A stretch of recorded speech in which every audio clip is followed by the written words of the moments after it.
Hello and welcome to the Minimum Competence episode for Thursday, March 21st, 2024. I'm your host for today, Andrew Leahy, a tax and technology attorney from New Jersey. On today's episode, we have OpenAI's legal team expansion, the GOP's Social Security reform clash with Biden, and the Trump campaign is spending a ton on legal fees. Let's remember, the past is a foreign country. They do things differently there. And read today's legal news. But first, a quick note. Is your company or firm hiring for legal roles? We'd love to circulate the listing among our podcast and newsletter audience. Send a quick note to contact@minimumcomp.com with a few details, and we'll be sure to circulate it among our erudite and discerning audience. Thanks. On this day in legal history, March 21st, 1965, a pivotal moment unfolded in the civil rights movement as Martin Luther King Jr. embarked on the historic Selma to Montgomery March in Alabama. This event, significant in its quest to combat racial discrimination and injustice, marked King's third attempt to lead a peaceful procession from Selma to the state capital of Montgomery. The march was a direct response to the systemic suppression of African American voting rights, a cornerstone issue of the civil rights movement. It also came in the wake of a brutal police assault on peaceful demonstrators 3 weeks earlier, an incident that underscored the violent resistance faced by the movement in the Jim Crow South. Over the course of 5 days, the march swelled to over 25,000 participants, culminating on March 25th as they reached Montgomery. This gathering of individuals, united in their demand for justice and equality, represented a wide cross-section of America, illustrating the broad support for civil rights across the nation. The Selma to Montgomery March was more than a demonstration of resilience and solidarity. It was a catalyst for change. It drew national and international attention to the struggles faced by African Americans in the South and highlighted the urgent need for legislative action to protect their rights. In the months following the march, the momentum it generated contributed significantly to the passage of the Voting Rights Act of 1965. This landmark legislation aimed to eliminate the legal barriers at the state and local levels that prevented African Americans from exercising their right to vote under the 15th Amendment. The March from Selma remains a testament to the power of peaceful protest and the enduring spirit of the civil rights movement. It exemplifies their struggle for justice and equality in the face of systemic oppression and reminds us of the ongoing journey toward a more inclusive and equitable society. As we reflect on this momentous day in legal history, we recognize the profound impact of the Selma to Montgomery March on the fabric of American law and society. It stands as a pivotal chapter in the narrative of the civil rights movement, one that continues to inspire generations to fight for justice and equality to this day. OpenAI, a leading company in the generative artificial intelligence sector, has significantly expanded its legal team by hiring Andrea Appella, a seasoned legal professional from Netflix, to oversee competition, regulatory, and policy issues in Europe, the Middle East, and Africa. This move aligns with OpenAI's strategy to strengthen its legal department amidst growing scrutiny from regulatory bodies in the US and EU, particularly concerning antitrust inquiries related to AI partnerships, notably with Microsoft.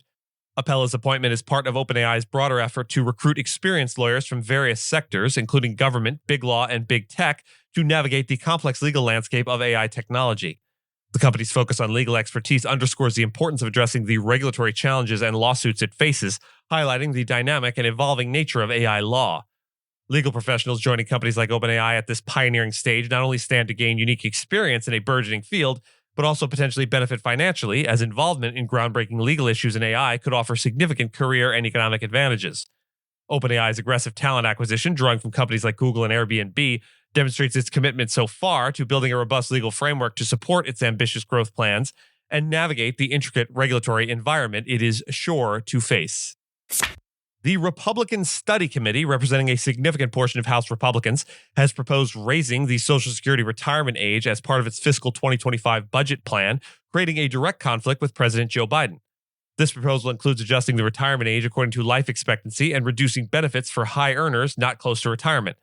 President Biden, in contrast, has strongly opposed such changes, especially in the context of an election year, promising to block efforts to cut Social Security, Medicare, or increase the retirement age. The GOP's stance has varied, with former President Donald Trump expressing inconsistent views on entitlement reform. The Republican proposal aims for significant spending cuts on Social Security and Medicare, totaling near $3.7 trillion over a decade, positioning these adjustments as necessary for the program's long-term solvency without directly impacting those at or near retirement. Biden's counterproposal seeks to increase taxes on high earners to bolster Medicare and has previously supported gradual increases in the retirement age. The clash highlights a fundamental disagreement on the approach to entitlement reform, with Republicans pushing for a premium support model for Medicare and specific age adjustments for Social Security, while Biden focuses on tax adjustments to fund these programs. This debate underscores a broader political and ideological divide over how to ensure sustainability of critical entitlement programs amidst financial challenges. Generally speaking, Democrats are calling for higher taxes on high earners to pay for the programs, and Republicans are matching that call with a demand to cut funding to those programs by way of reducing the number of people that qualify. Save America, a fundraising group led by Donald Trump, significantly increased its legal spending to more than $5.5 million in February, marking the highest monthly expenditure on legal fees since the group's inception in 2020. This escalation in legal spending, up from nearly $3 million in January, has brought the total legal expenditures since the beginning of 2023 to over $55 million. These financial pressures come as Trump, facing 4 criminal trials and a notable civil fraud case in New York, competes for the U.S. presidency once more. Despite these challenges, Trump has secured the Republican nomination for the upcoming presidential election, setting up a potential rematch against Joe Biden. Scratch that, an inevitable rematch against Joe Biden. The financial disclosures reveal the impact of legal costs on Trump's campaign funds, with significant funds being redirected from campaign efforts to legal defenses. Notably, the main source of Save America's income in February was a $5 million refund from MAGA Inc., a super PAC that supports Trump. Save America also disclosed a debt exceeding $500,000 for legal consulting.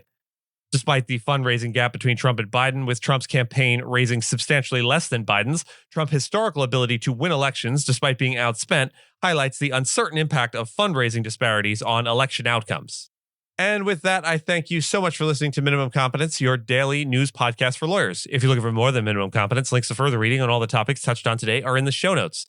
Reviews go a long way towards helping new listeners to find our show. If you have a moment and can leave a rating or review on your podcast player, we'd sure appreciate it. And if you know someone that might be interested in a story we cover, consider sending them the episode. But remember, nothing here should be construed as legal advice because it is certainly not that. Minimum Competence is available at minimumcomp.com and wherever you get your finely crafted podcasts. If you haven't checked out the website in a while, give it a look. There are complete transcripts and resources for each episode and its corresponding segments, as well as an opportunity to receive new episodes in email, newsletter, form. We'll see you back here tomorrow, and until then, remember, people are never so completely and enthusiastically evil as when they act out of misplaced moral conviction.